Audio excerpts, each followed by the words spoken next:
Only 4 chapters ఉన్నాయండి. అందులో ఫస్ట్ది లైట్, రిఫ్లెక్షన్ అండ్ రిఫ్రాక్షన్, నెక్స్ట్ది హ్యూమనైట్, నెక్స్ట్ది electric current, and last but not least magnetic effect of electric current. మీకు already ఇందాక science teachers almost all biology sir ఎలా వస్తాయి, పేపర్ ఎలా చేయాలి, ఎలా అటెంప్ట్ చేయాలని చెప్పే ఉంటారు. కెమిస్ట్రీ సార్ కూడా మీకు మోడల్ పేపర్ కూడా చెప్పే ఉంటారు.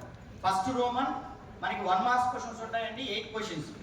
సెకండ్ రోమన్ వచ్చేసి 2 మార్క్స్ క్వశ్చన్స్, అవి 3 క్వశ్చన్స్ అటెంప్ట్ చేయాలి, 3 2s 6 మార్క్స్. థర్డ్ రోమన్ వచ్చేసి 4 మార్క్స్ క్వశ్చన్స్. లాస్ట్ వచ్చేసి long answer type, SI type questions. టోటల్గా 3 ఇస్తాడమ్మా, ఇందులో ఇంటర్నల్ చాయిస్ ఉంటుంది. లేకపోతే లాంగ్ ఆన్సర్ టైప్ క్వశ్చన్స్ రాసేటప్పుడు ఫస్ట్ 15th క్వశ్చన్లో ఫిజిక్స్ మొత్తం 2 క్వశ్చన్లు ఫిజిక్సే ఉంటాయి. 16th క్వశ్చన్ వచ్చేసి ఒక ఫిజిక్స్ ఒక కెమిస్ట్రీ ఉంటుంది.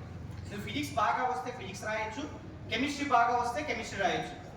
ఇలా 16th క్వశ్చన్. అండ్ లాస్ట్ క్వశ్చన్లో వచ్చేసి ఫిజిక్స్కి సంబంధించింది ఒక క్వశ్చన్ ఉంటుంది, అలానే కెమిస్ట్రీకి సంబంధించింది కూడా ఒకటి ఉంటుంది. సో టోటల్గా మనకి 3 క్వశ్చన్స్ ఉన్నాయి లాస్ట్ రోమన్లో. 15th క్వశ్చన్లో ఎలక్ట్రిసిటీ ఒకటి వస్తుంది, అలానే హ్యూమన్ ఐకి సంబంధించింది ఒకటి ఉంటుంది.